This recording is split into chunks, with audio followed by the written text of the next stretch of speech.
I've been searching for a sense of purpose and belonging for most of my life. I always had a belief in God, but I kept him at arm's length and tried to find purpose and meaning in other ways.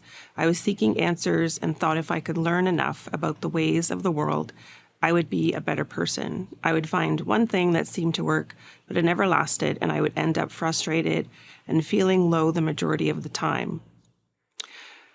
So my journey back to God was actually more of a political and cultural one.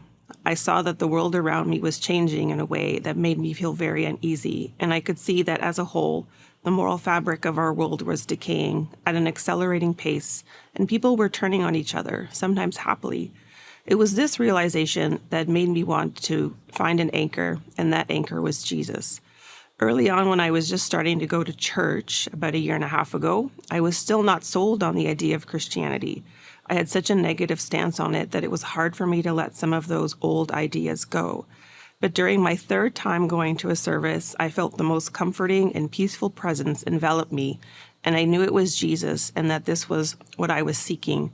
From that point on, I didn't look back. I am very blessed to have Christian friends and colleagues who helped me on my journey. I was able to ask them questions, they lent me books, and pointed me towards various resources. I love to learn and read, so I spent a lot of time reading and listening to interviews with various Christian thought leaders, and I kept going to church. I went to a few churches in town before settling on the Alliance Church. It was here that I made connections through Genesis and Alpha. I accepted Jesus as my Lord and Savior in the summer of 2023, and since then my spiritual life has become so much richer.